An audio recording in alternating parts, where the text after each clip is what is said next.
since the in-service I did at St. E's, I copied you the in-service. And then, since when we finish synovials, the in-service is over CSF, synovial, semen, it'll be a great review over all three. And then we'll see what time it is before I get started on semen. Because this is worthwhile doing. And then I have the 40 slides that go with it. I had to remake them because it was a little cassette tape that the tape broke after so many years of use. And then the pictures, Dennis and our IT could never get them converted. So then I went ahead and had to try to find pictures to fit this. So you'll be able to review this with the pictures on Blackboard. Because it's already up. It's been up for a while. It says body fluid in service or something.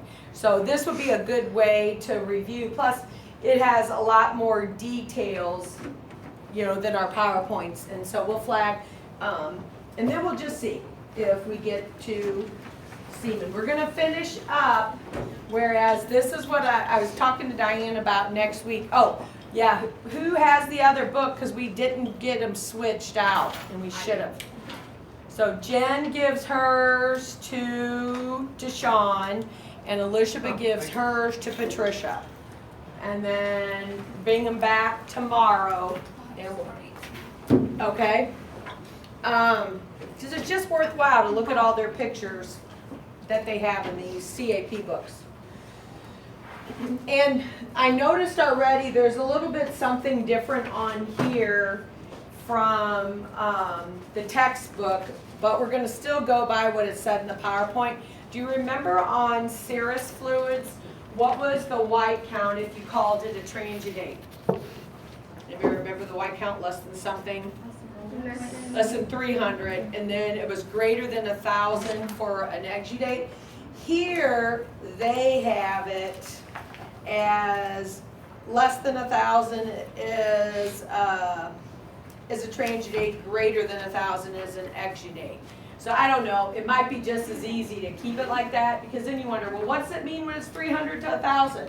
So we might switch that to what this says in the in-service. And the other thing, I don't know if you've been looking through your little sheets I gave you from ASCP, they're very good.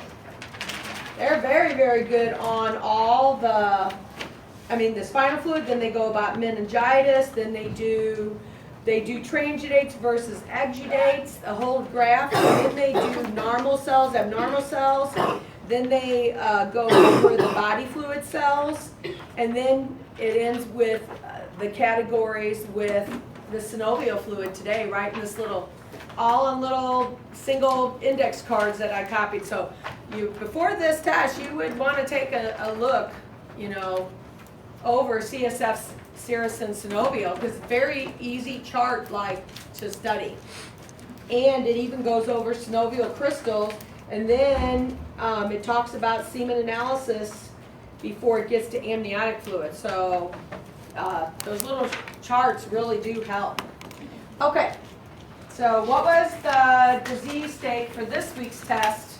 You got to know for non-inflammatory. Degenerative arthritis. What was the disease state? You have to know for inflammatory. Lupus. And I would really accept either one if you put rheumatoid arthritis or lupus, SLE. And naturally, what would septic be? What would the disease state be? Bacterial. And then crystal induced, what is probably the main one they're going to worry about? Gout with uric acid. And they call them, when they're looking at a synovial fluid, monosodium urates. Okay, and then the hemorrhagic, what's a common problem? Trauma of some sort, whether they do an athletic injury or just trauma that hurts a joint that you have a lot of blood in it. So this is definitely going to be the bloodiest. Is going to usually be your traumatic one. So now you got to put, so that part is for Wednesday's test. Now you've got to put for next week's test, you've got to add what's the white count associated with, and what's the percentage of neutrophils. Okay? So normal is usually going to be colorless to straw looking color. And then clear is going to be the transparency of a healthy fluid. Do you understand why it should have high viscosity? That's your lubrication of your joint to have that what? What's the term they have that you have to break down before you do the fluid? The starts with an H. If you say hyaluronic acid, it's okay. If you say hyaluronate, it's okay. What is the substance that you in the lab have to keep to make it fluid for you to do your counts? Hyaluronidase, the ASE. So usually it's kept in the refrigerator and you'd have to add a certain amount by the procedure, okay? And normally that, so you think of having a good clot, even the string test where it can spread across, you know, a good few centimeters, that's good for a healthy joint to have that viscosity. You wouldn't expect it to have many white cells or many neutrophils in that when you did the diff, okay? So I think the easiest one to remember is septic, because typically they're going to have the potential highest white count, and that's the key piece, greater than 90% neutrophils. So you got to look at your diff, and you got to look at the percentage of the neutrophils in the case studies. So I'm going to give you case studies on these fluids. This one, on Synovial, you won't have them yet, but on serous and spinal fluid and serous, you're going to give you values, and then you get to tell me what you think it is. Okay? The next one that's the next easiest is crystal induced. It can also get up to 200,000, but you're never going to be above 90. Yes? So on the case studies, are you going to ask like general questions like for, say, for arthritis, like pain in joints and stuff like that? Or That might be in the case study part. That's what I was asking. Are you going to add stuff That could be in the reading. Okay. Just like even with crystal induced, they have to order crystals to be asked to be observed. That just doesn't happen if the doctor doesn't specifically order it. What I try to do, I try to make it, so if this one is greater than 90, you definitely are going to have at least 90 something of your 100 white cells are going to be neutrophils. This one, I try to make it higher. Like for instance, this one says greater than 50% neutrophils, but it's less than 100,000 white count. So do you see how I could make it fit both? Because that one I could put in 80,000 and that fits 500 to 200,000. I could put 80% neutrophils and that fits that one and that one. I'm going to try to make sure my neutrophils are pretty high on crystal induced. They won't naturally be over 90, but that's going to be my second highest neutrophils. Because some of these are have gray areas that make them look alike without other clues. What would be the other clues with 4 though? You're going to have crystals present. Right. Well, that eliminates the others, you know, but then the crystal will tell you what it is. If it's calcium pyrophosphate, the rhomboid shape, well, you're going to say crystal induced, but it's pseudo-gout. It's not real true gout.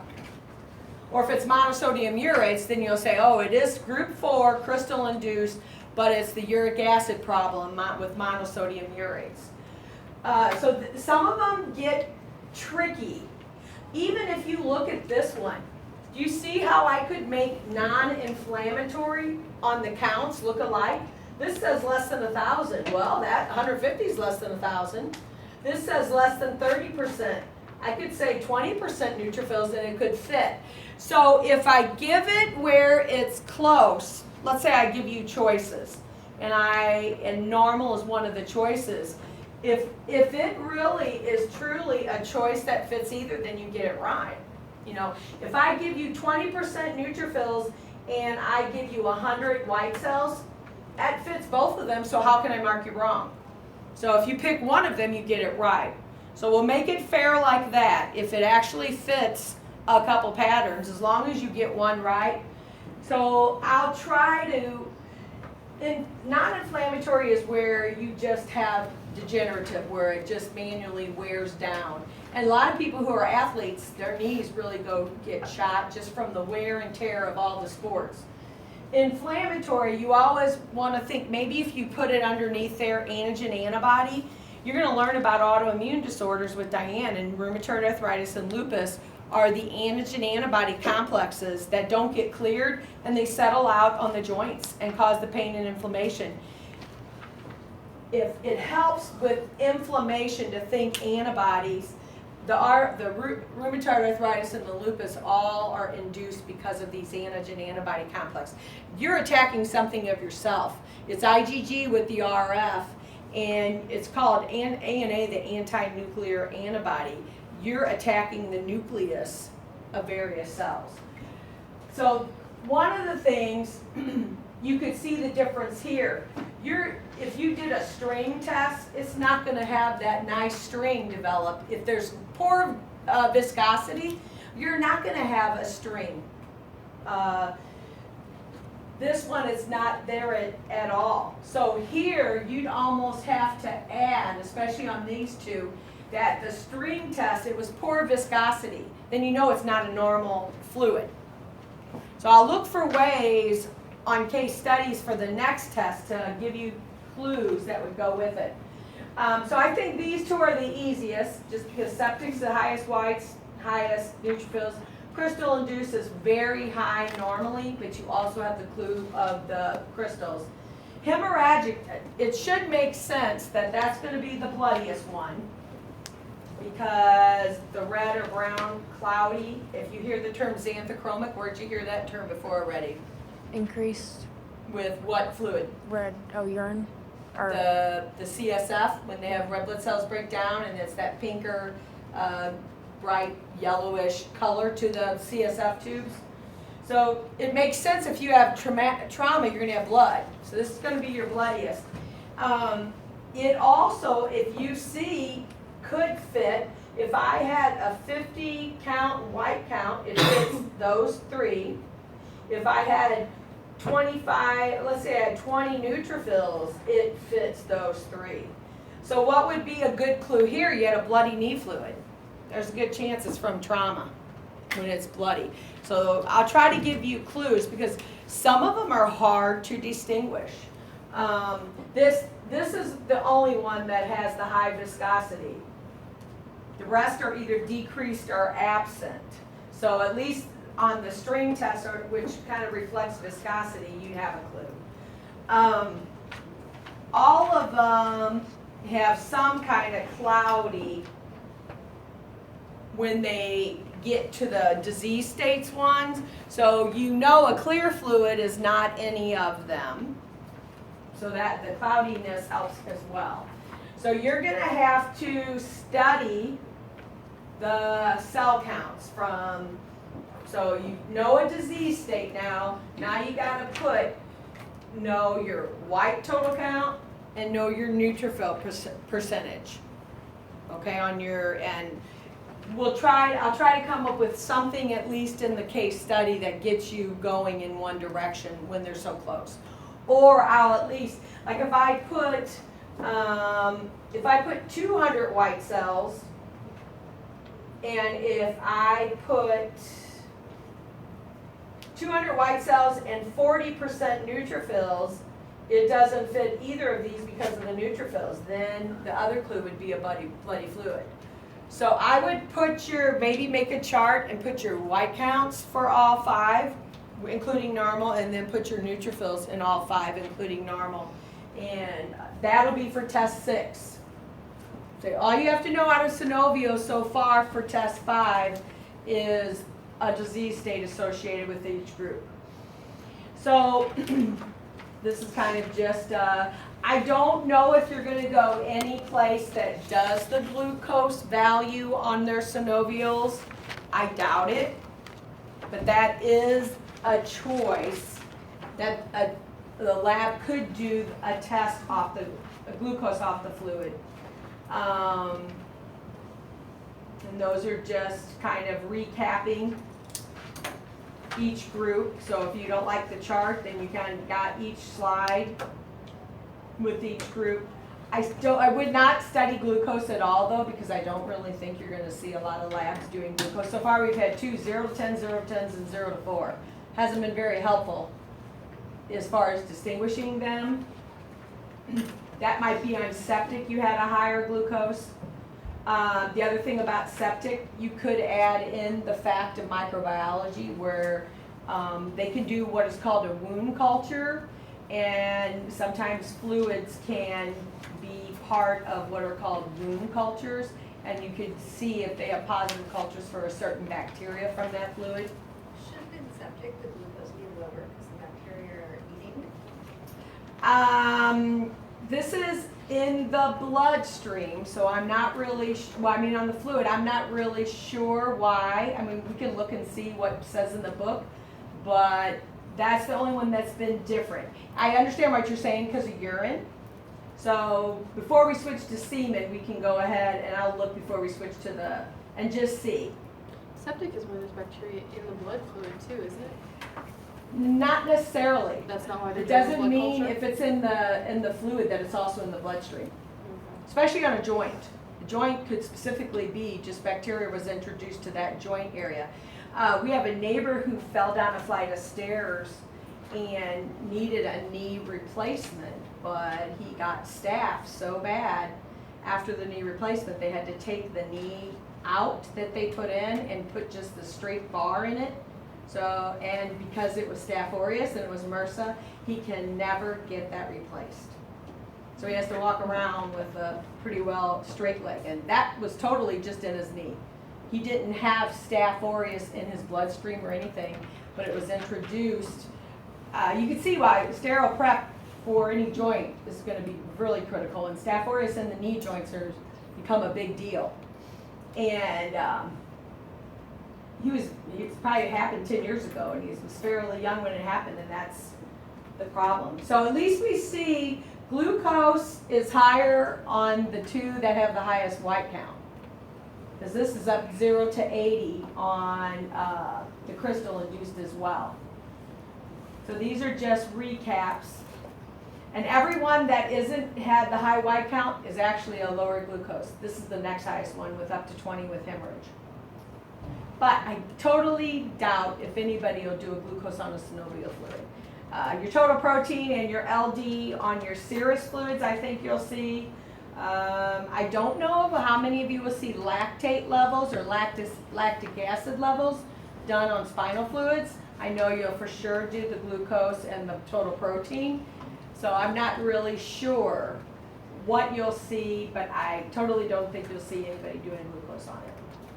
And this is the one that we do on one that has gout. If they show the monosodium urates, they might also want to know what the uric acid is on that fluid as well compared to the serum. And there is something called aerobic and anaerobic cultures that we'll talk about in micro, but if they're suspecting septic, anytime you might introduce a normal flora that may not need just grow with oxygen, they're called anaerobes. And in your intestinal tract, one of the anaerobes is a thing called Bacteroides. It's like E. coli is a gram-negative that can grow in air or out. You have Bacteroides that looks like E. coli, but it only grows without air. So normally, they want to cover it all with fluids that they culture that they might think septic, because they don't just suspect that it could be an aerobic bacteria that likes oxygen when it grows. So it's a big deal because these take a lot longer to grow. Then you might take 5 days to get a culture report back on if they truly get an anaerobe in a fluid.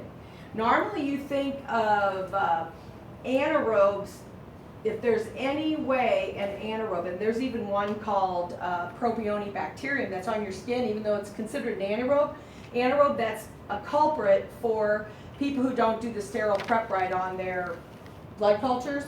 So in micro, we always have you do a blood culture with a 4-tube multi-draw before you go, because I don't know if you know what your is. A lot of labs, if you get 3 preps that aren't sterile. So what happens is the blood culture tube flags positive. They spend all the money to work it up and it comes back a skin contaminant and propionibacterium. A lot of labs, if you get 3 in a month, you got to be retrained. And it's documented because you're not doing your sterile prep correctly. So anaerobics sometimes are related to people not doing the collection properly. They say for an anaerobic culture, the way to get it is through a needle aspiration. And I know we primarily get sterile swabs. Well, the bigger the swab is, the more you can get bacteria that might be around on the skin. You can see why a needle going just with a little fine point to a sterile area, like going into a cavity to get a fluid. So the sterile prep for a septic arthritis or a synovial is a big deal. And there's 2 cells we're going to talk about when we go through the in-serve. It's called a rhagocyte and a Reiter cell. So far you'll have your typical normal cells that you've seen even with the couple diffs you did in lab. Then you've had your lining cells called what in the CSF? This will be for your test on Wednesday anyway. Choroid plexus or the other term ependymal. And then what are the lining cells called in the serous? Mesothelial cells. And then what is the other common cell that you saw in those 2 fluids that besides the lining cells? Macrophages, which you might see, my little phone in here. You might see, I know, and I dropped my iPhone, you guys. I have no screen, so all I have is my little phone for you guys. Dropped it. First I dropped it off my desk chair that I could still use it. Then I was at my daughter's house and dropped it 4 feet on a concrete surface, and then it went totally to a lovely, whatever colored screen it is that you can see like half of it. So if anybody has done my iPhone number, I'm not getting it because it's can't see it. I can't hardly even see it to put in a code. So, but anyway, on your macrophages, I don't think you're going to see typically on your spinal fluids lining cells or macrophages, except if you have what with the blood equal in all 3 tubes. What is it called? Subarachnoid hemorrhage. So name the 3 things, and we're going to have them on this in-service too. Name the 3 things you can prove under the microscope that you've had a subarachnoid hemorrhage. The iron deposits. The iron deposits, so either a siderocyte or the macrophage filled with hemosiderin. That's one. Red cells, so you can say macrophage or erythrophage. And then your third one is the little gold bodies, hematoidin crystals in the macrophage. So those are the 3 things that you could see typically on a hemorrhage that might be. I don't think on your typical diffs you're going to count many lining cells ever on a spinal fluid. And Jean, your synovial lining, you get that as mesothelial, but you said that was the ependyle. yeah, we're not going to call it mesothelial. So that would be one place to scratch out mesothelial and just keep it synovial lining. Because when Melissa said something to me from Alton Memorial, hey, they're not just all mesos, I went back and looked, and the synovial, I used to call them mesos. The book does not call them mesos. They call them synovial lining cells. So I'm glad you brought that up because you want to call it choroid plexus or ependymal. You want to call it mesothelial serous and just say synovial lining cells. And I don't know how many of you are going to get to count them, or I don't know if all of HSHS hospitals do it like St. E's did, but we could not call them. We had to say large mononuclear unidentified cells, see pathology review. I don't know what the rest of you guys will get to do that work at it, that'll go to an HSHS. And if you don't, it's nice if they have a way of showing the orange they call it a red compensator. This is more just under a polarizer, and it would be hard to know that these rhomboid shapes are the calcium pyrophosphate. What is good when they add this thing called the red compensator, that's when you see the blue and the yellow colors. So all of my pictures on, when I ask you on a quiz, are gonna have the blue and the yellow pictures. They won't just look like a phase scope. And sometimes, that still doesn't have the red compensator. That's just strictly under polarizer. So remember, monosodium urates are the needle-like, and calcium pyrophosphates are the rhomboid, or little bitty tiny rectangular shapes. These are things that might be, I don't know if it'll help with the light off. Two things they sometimes, and I probably have seen the one on the right more than I've seen the black pepper, but sometimes your synovial fluid, they call those ochronotic shards. This one, and I think I might have them, the ground pepper, they call that ochronotic shards. These rice bodies, that's probably more of what I've seen compared, I've never really done a fluid that had the ground pepper look in it, but that is something that you might see in a synovial fluid, those two terms. And then there's gonna be two other cells that will come up with synovial fluids that are unique. So let me pass out the in-service, and then, so where does tube 1 go to? On the spinal fluid. And what do they do on it commonly? What every lab would do. Protein and glucose. Okay, and then where's tube 2 go? And what would be the big thing on that one? So cell count and differential. And then where would,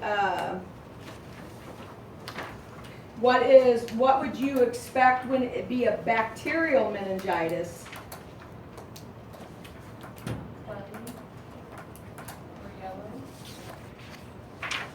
Bacterial would be, well, they're going to be cloudy, probably on a viral as well, on the meningitis, but what would be the key thing that you would see under the diff? Increased neutrophils. That's going to be your biggest flag. And then if it's just a viral, it's going to be a big flag that, Increased limbs. yeah, the graph is the one that has the charts. Let me show you that I got for the PowerPoint. But I don't think they say anything. Let me go back to this.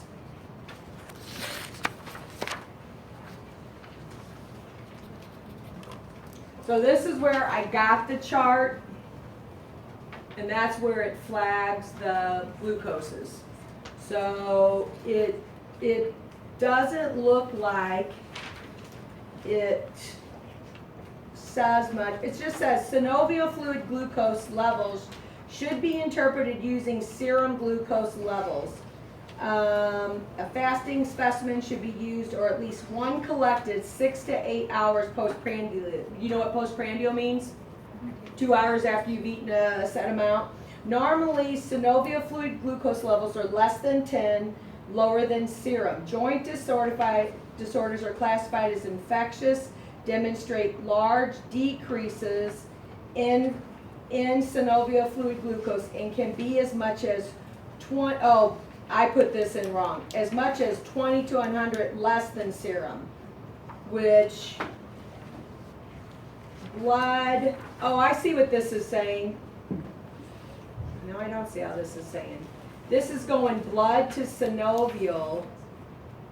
Yeah, this doesn't make sense, this chart, how it reads. It says they can be 20 to 100 less than serum. Other groups can demonstrate a less of decrease. And so what these are saying is how much less it can be of blood, which doesn't really look like that's how the chart reads. this almost makes it read blood to synovial fluid would be 0 to 10 in the synovial fluid or 0 to 10. That doesn't make sense how they have their chart set up.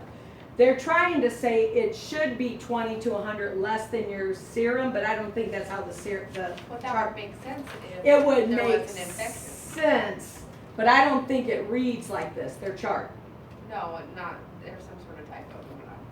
Well, no, it reads, if this chart heading was it was set up differently. Yeah, that's If the heading was set up differently.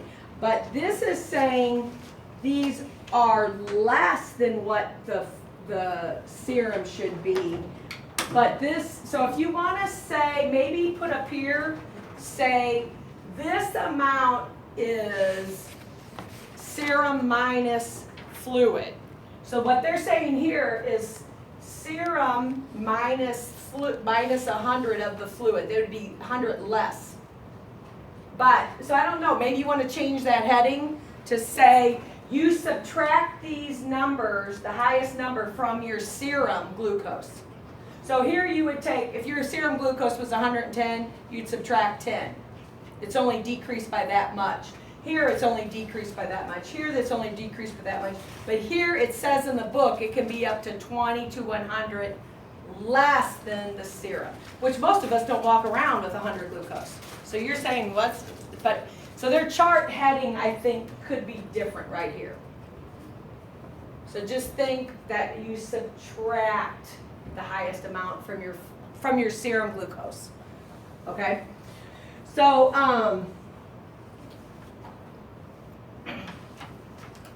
let's go to the other PowerPoint, and then you want to get follow along in the in-service, because this is a good review, and it's just good for what you may get to experience out in the lab. How we did this, we actually we had a classroom. And what they allowed us to do was sit in where all the texts were sitting in. We actually were allowed to, sorry, I should have backed out too much. We actually were able to go to the in-service as students. So, and it still is good. And so when I took over the program, I asked them, could I have their handout, and could I have their tape and slides, because they weren't using it anymore, and it is really good. So it'll be a really good way for you to review. You'll have your notes, your PowerPoint slide, your study guide, and you'll have this. And here's where it's at on Blackboard. It is under, it's called Body Fluid Handout. So it's on its own table of contents. It's not with pictures. It's not under PowerPoint. So this goes, so you can review this on your own at home on the computer. And I had to go make slides when we could not get they were little microphone, the little slides you put on a little video thing. And Dennis tried and he couldn't get it to work, and then the tape ended up breaking. So, but this will be a good way for you to review. So this is an actual in-service from a hospital. So I hope some of you, like I was at Highland today, and already Justin, her head, wants to be able to take her along if they have any in-services that they get to go. There was something he was telling me about, and I thought that was pretty neat that they want to have you see some of the stuff that techs actually get to see. And it was pretty neat that slide 1 and 2 are just the girl who did the in-service and the ASCP logo. Okay, and these were all my notes originally, so I tried to clean it up a little bit. This was me writing them. So I tried to flag things that I thought would be important when I was doing it. Okay, so we've already seen it. The main thing, these aren't the best mesos, but the main thing I wanted to show you, just the difference in size again. These are all little lymphocytes. But you know you're going to have, typically, I think did we see one EO? Mm-hmm. So, but typically we saw the lymphocytes, the monocytes, the neutrophils, And then once you got to the serous fluid, then you were able to see the meso and the macrophages. Those are typically your main cells. Pleocytosis is just a term, we're on slide 4. Pleocytosis is just a term of multiple cells.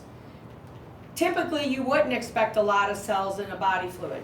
Typically, you would think it would be acellular, except maybe blood cells from the tap. So the term pleocytosis, you would think you see a lot of cells that you would then think it might be a cloudy fluid that would give you an indication that it might be cellular.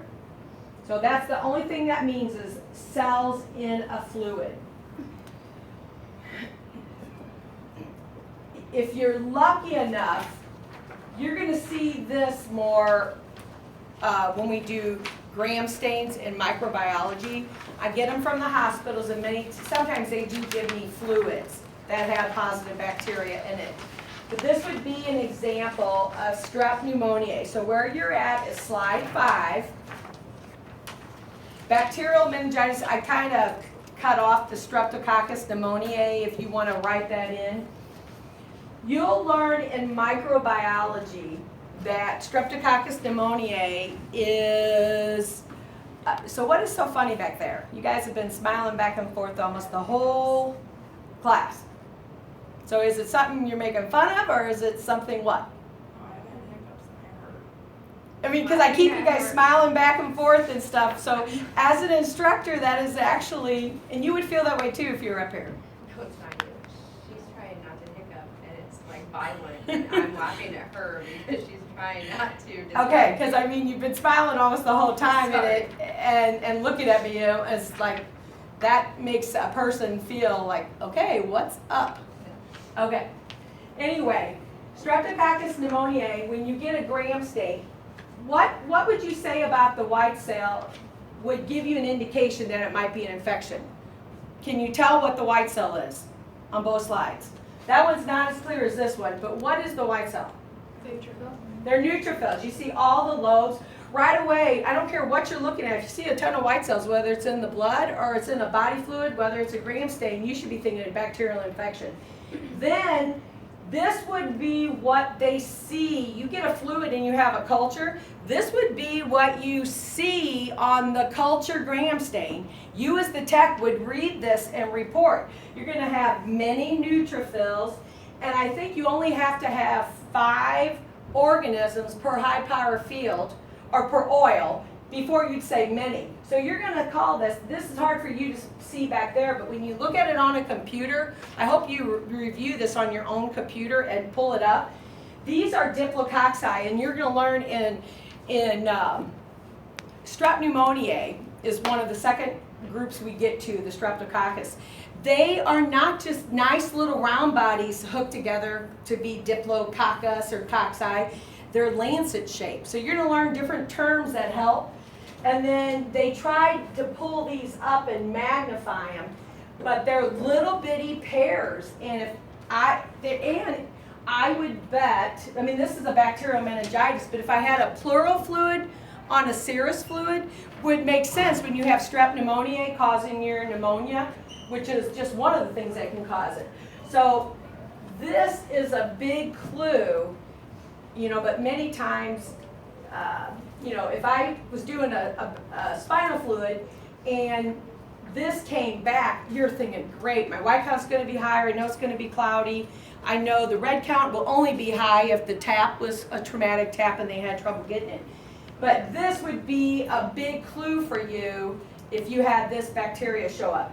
But one of the reasons we filter our crystal violet, because sometimes you can get crystal violet to look like purple flecks and it's not bacteria. So if you're doing a spinal fluid, you don't want to call gram-positive cocci if it's stained sediment. So you want to be really particular calling bacteria on a gram stain. And if you work in an area, and a lot of hospitals now are not doing micro, almost all of you are going to have to learn to do gram stains even if you're working in hematology. Because we didn't have a micro for like 7 years. We sent it to our lab in Collinsville, and we had to do, with that CSF, we had to do a stack gram stain and then we plated it and sent it to them. So you want to make sure you're calling bacteria correctly on a spinal fluid, because they're going to think, oh my gosh, that patient has bacterial meningitis. And you're going to want to treat them quickly because you can die quickly from bacterial. Haemophilus influenza, you're going to see even in lab. This is magnified way more than 100, and it's hard for you to tell that these are pink cells. Haemophilus influenza is the Hib vaccination that little kids get now that has saved a lot of little kids from getting this. It's very small. They call them coccobacilli, which is very hard for students to understand.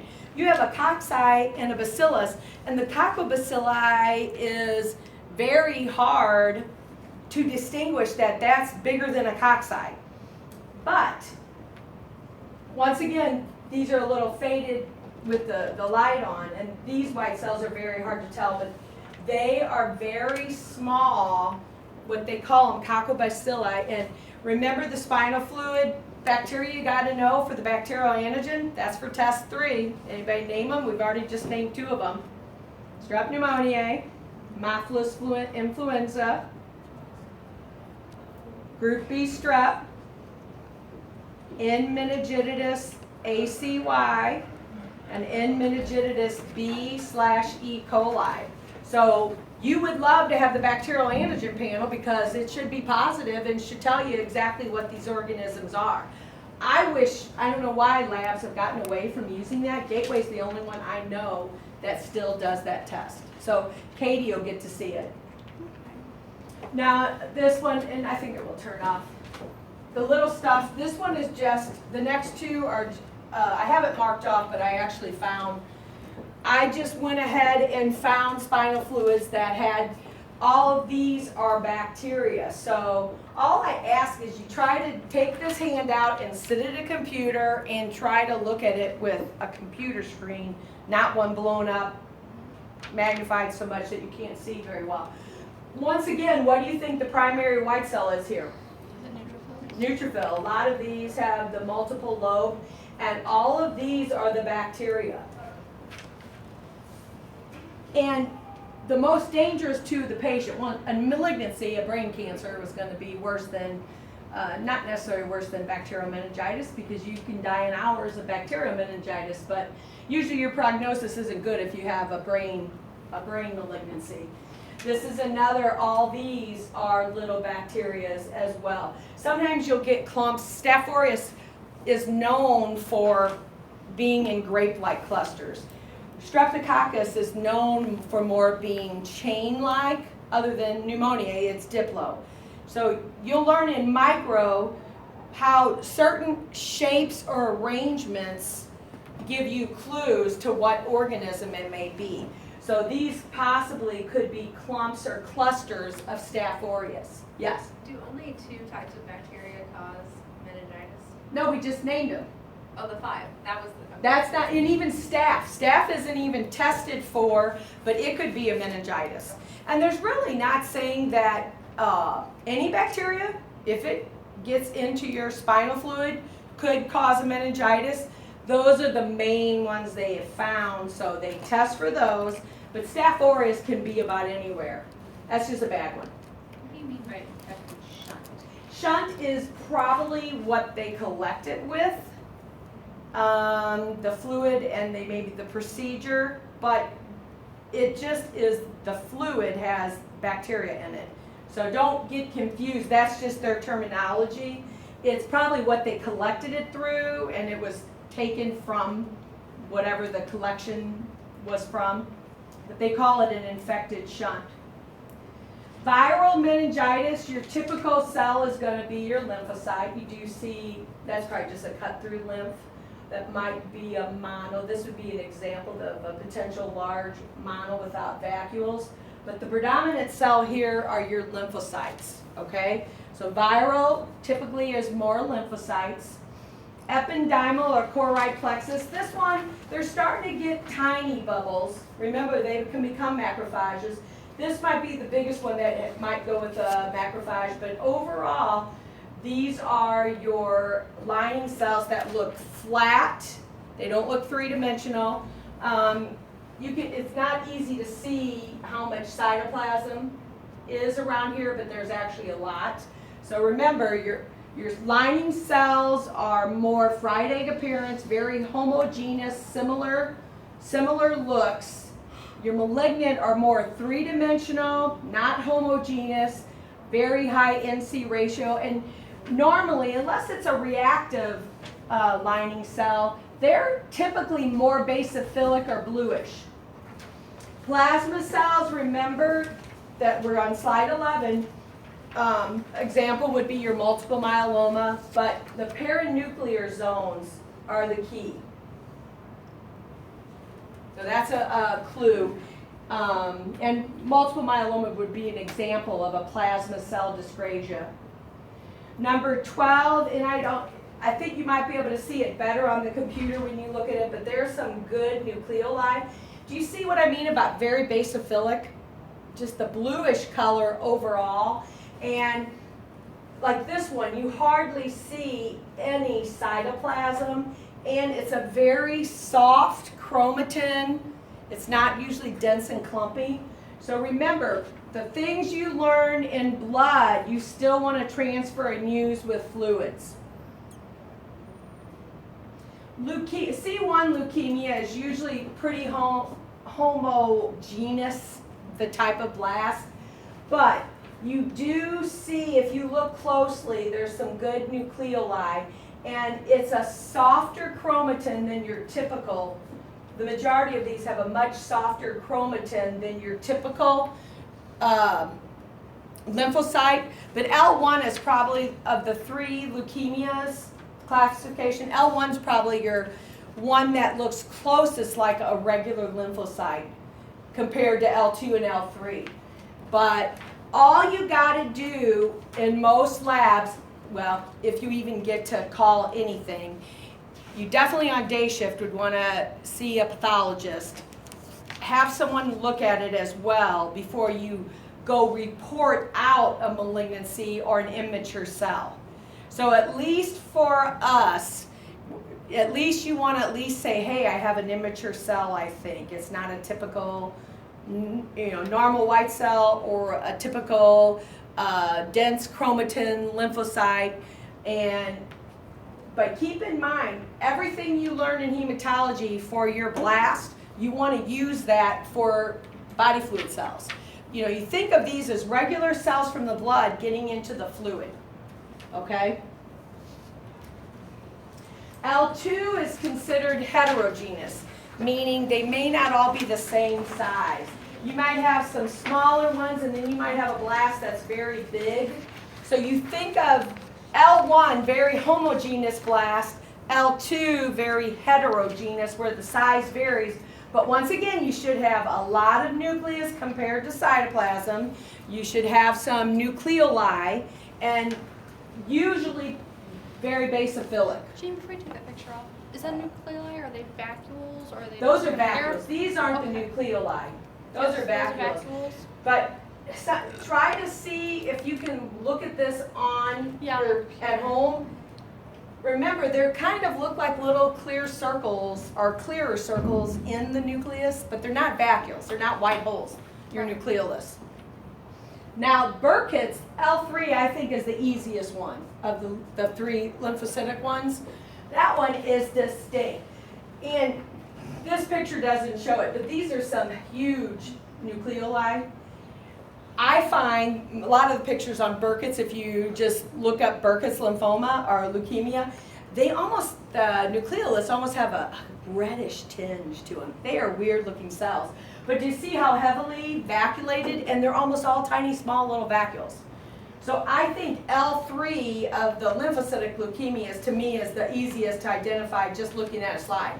One slide, you're thinking, oh boy. And then, like on your CLL, I would be looking for, my 90% or more normal, mature lymphs, but I'd be looking for some smudge cells.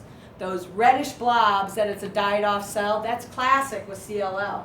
So sometimes, just think of a fluid. You're looking at what you'd expect in a blood that has gotten into whatever fluid you're looking at.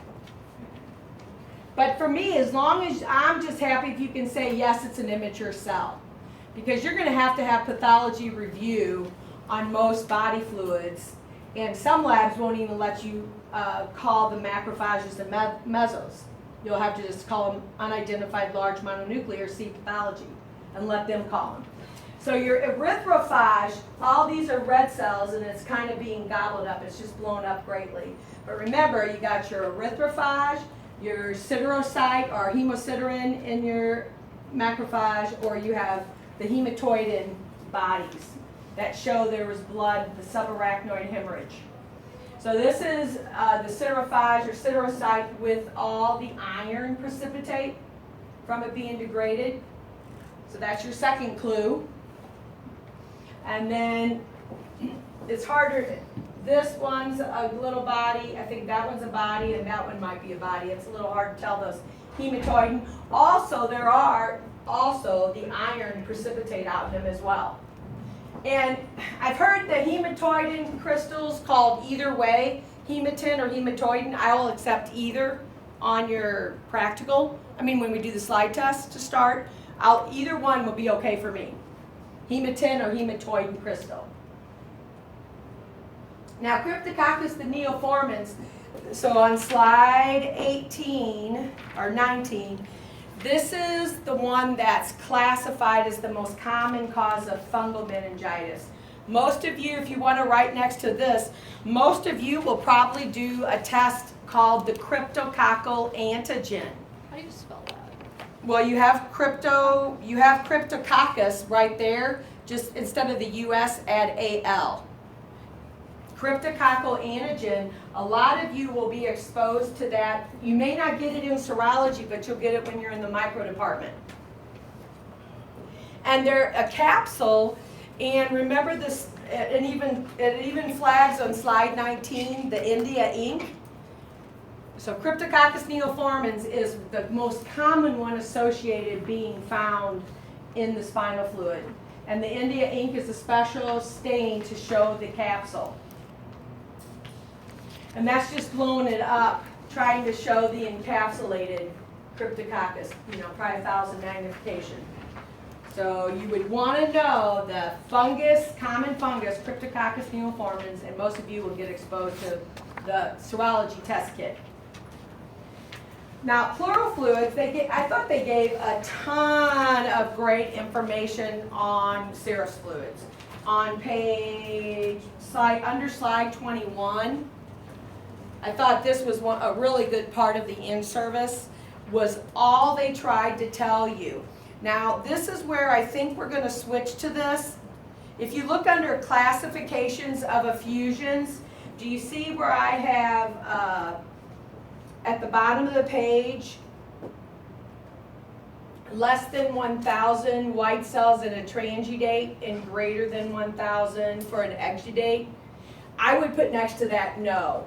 I think when we went through the chapter, they said less than 300 for a transudate and greater than 1,000, but then you leave that gray area. So I would say no for test 5, that bottom line where it says less than 1,000 white cells. This is right under slide 21 at the bottom of the page.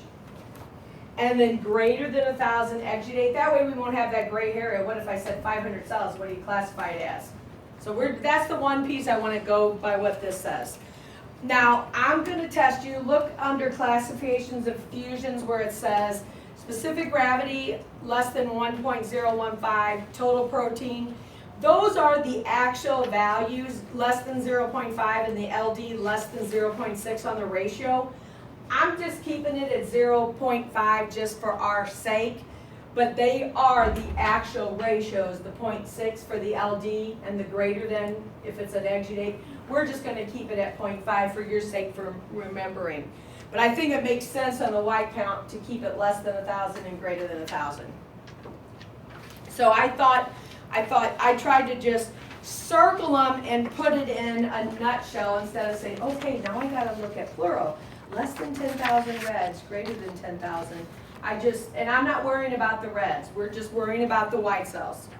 Go to the next page, and I thought it was great on talking about mesos. So I want you can take the time to look at this. Because I think there's a lot of good information that just reviews the serous fluids. If you look at the bottom page, I had just increased segs in pleural fluid. A common one was the one we saw on the board, bacterial pneumonia caused by strep pneumoniae. Increased lymphocytes naturally would go with viral, an example, viral pneumonia. If you go to the next page, so I'm right above slide 22. Did everybody turn? Go to the page that has slide 22. At the top, I have circled increased plasma cells, the paranuclear zone with multiple myeloma.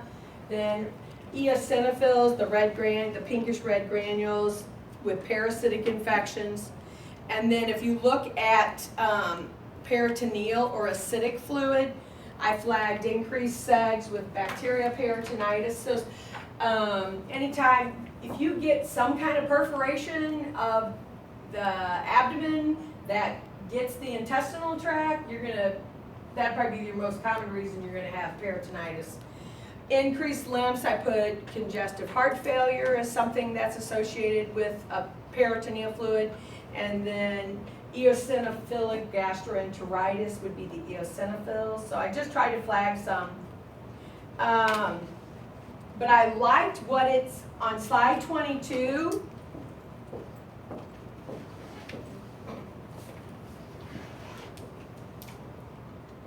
Where it talks about, so these would be your good two mesothelials, there's hardly any evacuation, and these for sure would be, this nucleus is hard to see, 4 good macrophages.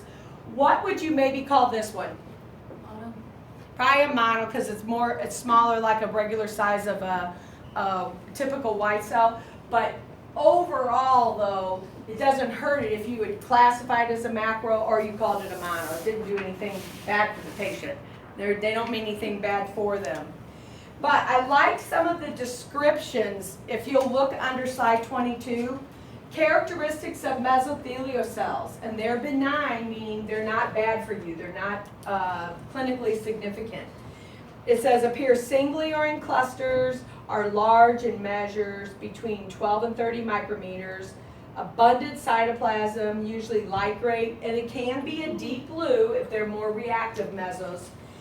Nucleus is round to oval, and it says it occupies 1/3 to 1/2 of the cell's diameter. It has a fried egg appearance, and it's recognized because they're uniform appearance and regular arrangement, and they're usually flat and not three-dimensional. Yes? What does PMN stand for? Polymorphonuclear. You gotta understand, there's a lot of terms for neutrophils. PMNs, people are gonna expect you to know that's a neutrophil, and it's usually a seg. Which polymorphonuclear, how many lobes do they have? 2 to 5, so it's more than just a single solid.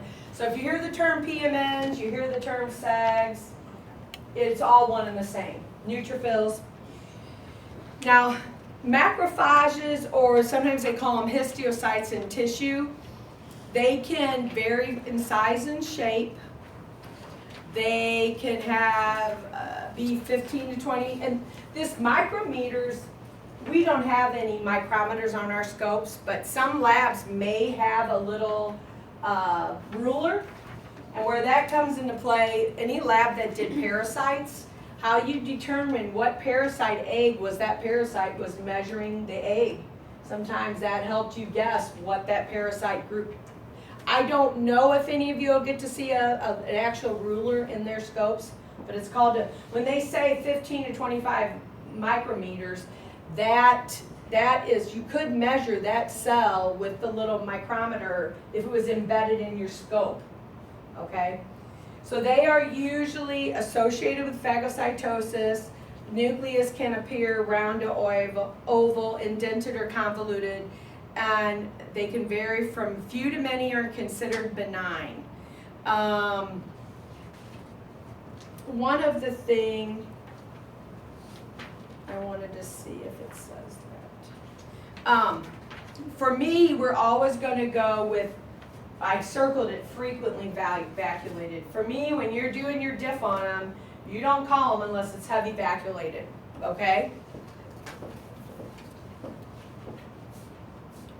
So slide 23, this would be an example. It's hard to tell the size in comparison because I don't have a normal white cell on it. But this would, I'm assuming the white cells would be a little bit bigger than that. It's just blown up. But this would be a good meso and this would be a really good macrophage. These, depending on if I had other cells near it, if they're that big and your regular normal blood cells are smaller that are in the body fluid, but these would at least be good representations, mesothelial and a macrophage. And then you still call, these would be 3 good ones. This almost looks like there's a 4th one, so we'd have to count them as 4. So those would be examples of good macrophages.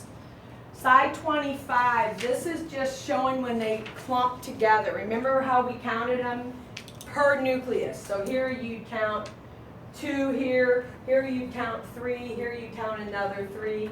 And this is more the size of a typical blood cell. So at least you get to see what the lymphocyte would look like and how much bigger. Even this is the smallest of the mesos, it's still way bigger than that lymphocyte. And it's 500 magnification, so you know it's bigger than what we'll see at 100 on a diff. And then the trick is when you have them where you worry, is it truly a meso or does it look like a tumor or a malignancy or immature? So the clumps, remember what we said, cytospins can be so cellular, you count it in 2 fields. Take a look on 10 or 40 before you start counting and make sure you look closely at your clumps. These are all clumps of mesos, but this one especially can make you think, oh, I don't know, is that really mesothelial cells or could that be malignant? So the hardest mesos are the ones that are in a clump. Now it's nice if they come out in a flat sheet. But this, I think these are easier. It's a clump of them, but they still look more flat and fried egg compared to the last slide even. Remember, they don't always come off, these lining cells, in single cells. They come off like a sheet. And then this is a breast cancer. So slide 28. And this almost looks like it's 3-dimensional, like you need to rotate it to look around the side view.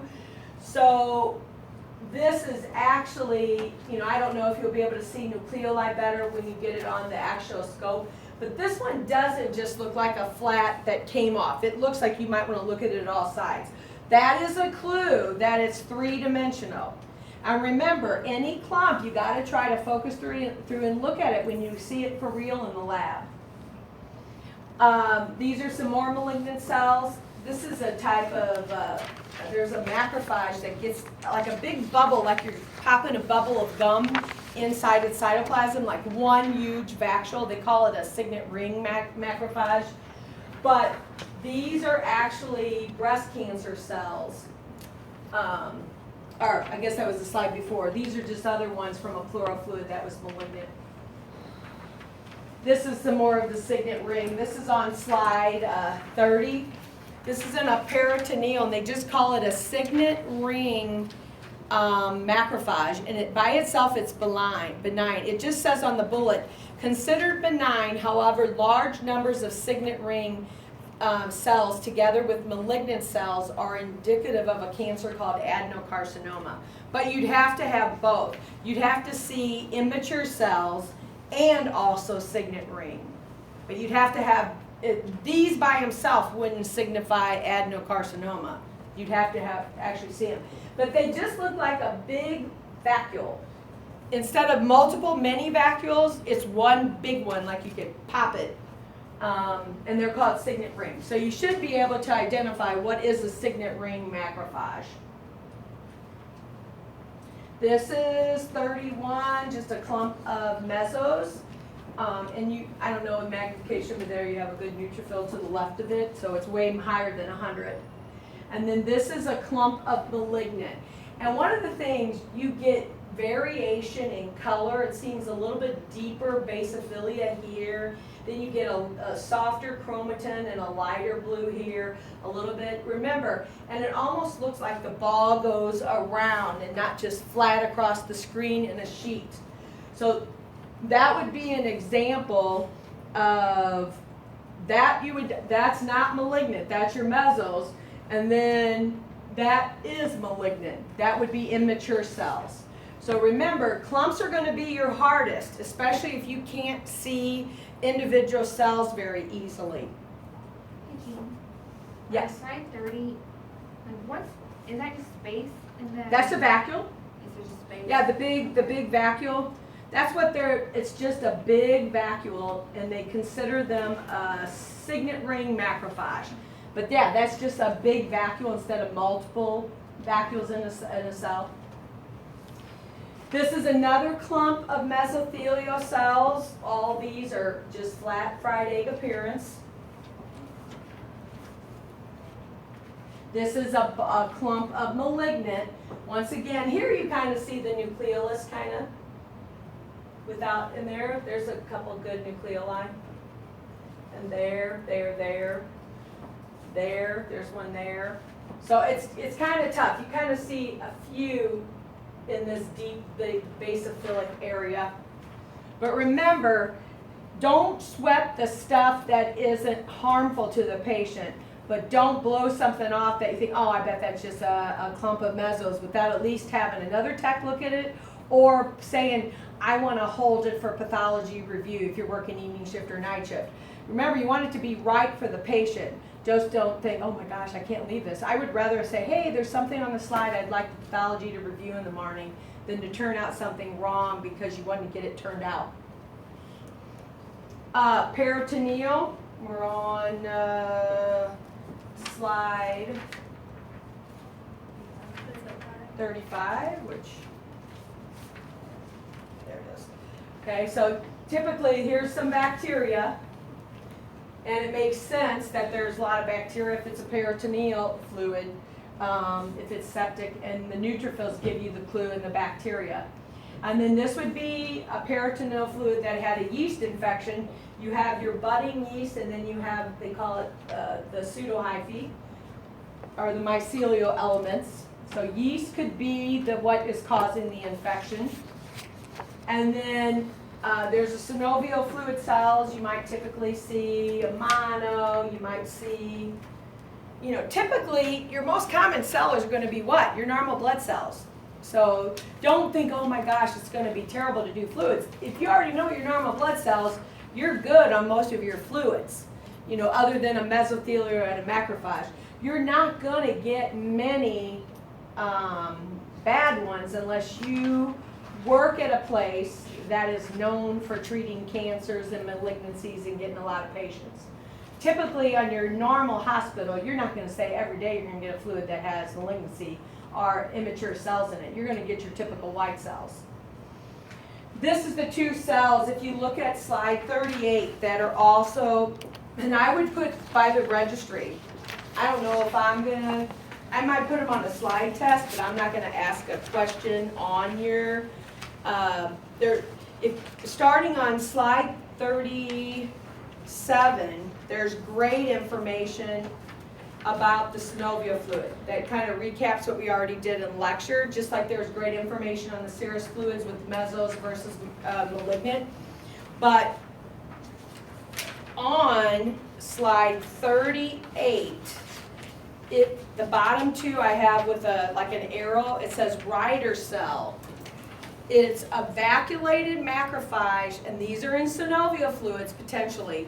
So where you might see them for me is on a slide test. So if you want to make a note, I'm not going to ask you a question on the real test, the written test, but when I give you the slides ahead of time, we do that. That's where I'd put these cells, and I would know them for your BOC. But a Reiter cell is a vacuolated macrophage containing either neutrophilic or basophilic staining or both. Okay? So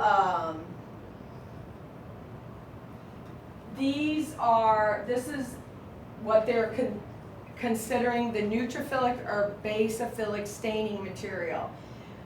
This is the rhagocyte, are neutrophils containing small dark cytoplasmic granules.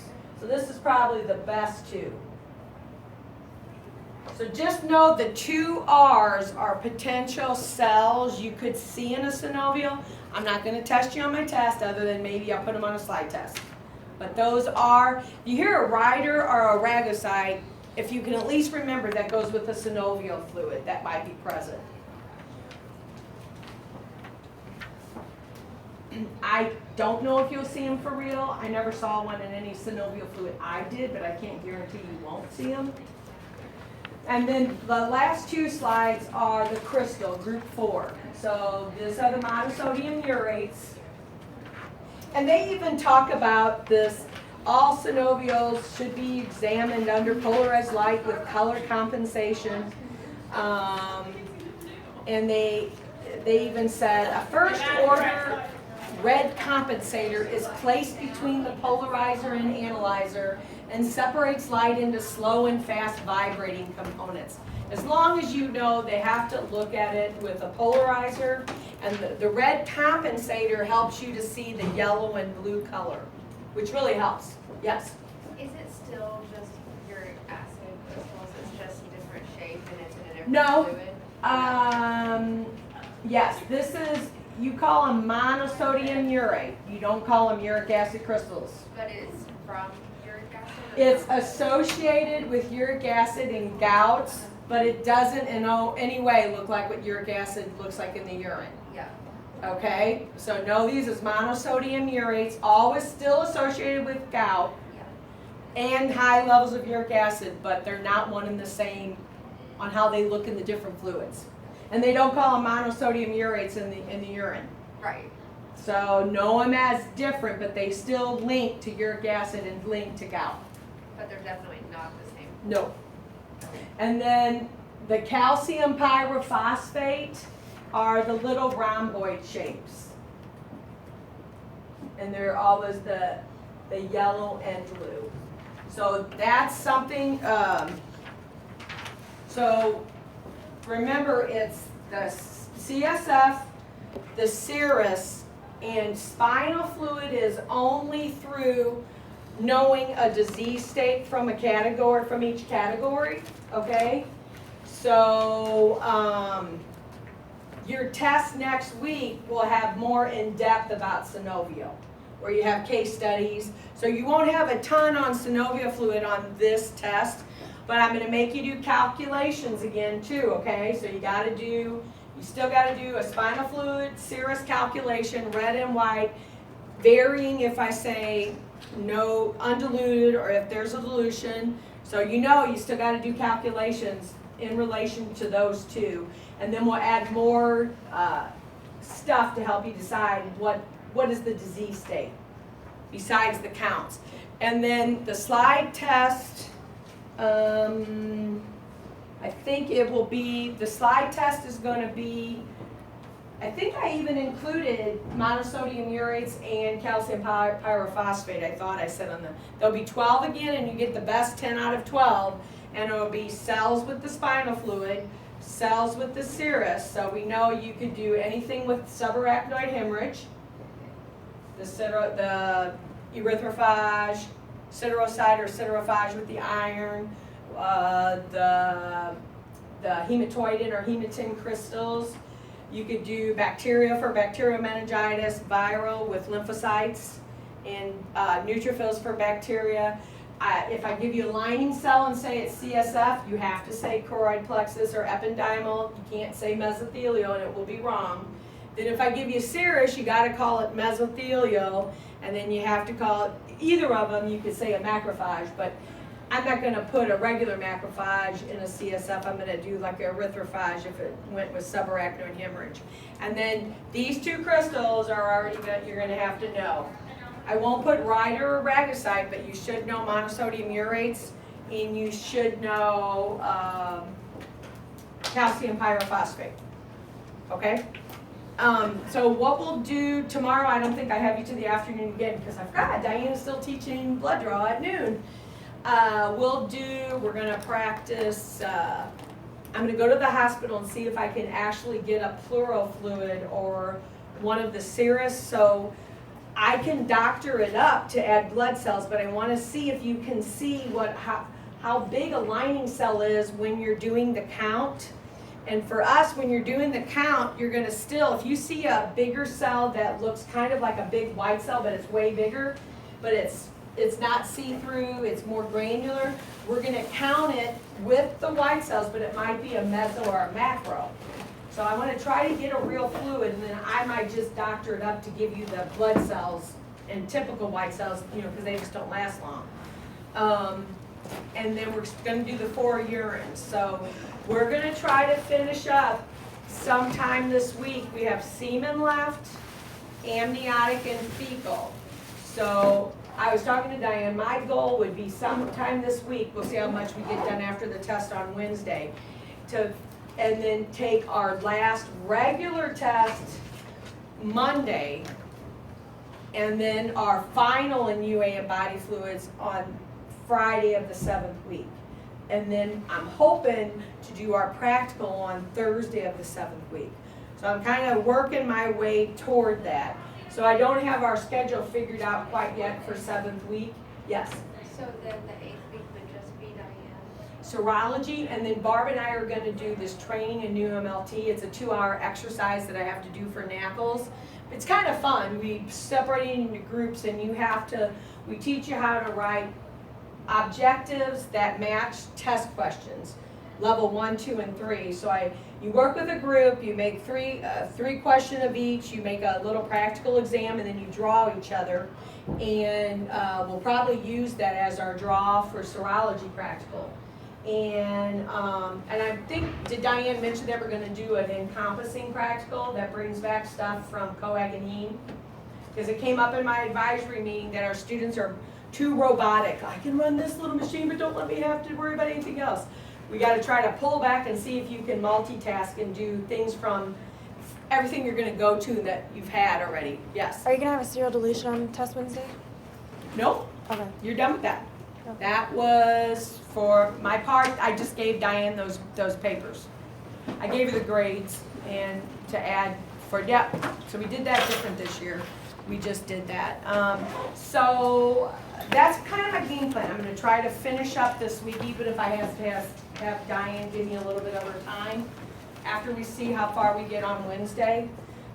So at least that'll help your 8th week a little, if we can get that done in the 7th week. It's not a perfect world. 3 classes are hard no matter which way we do it, but the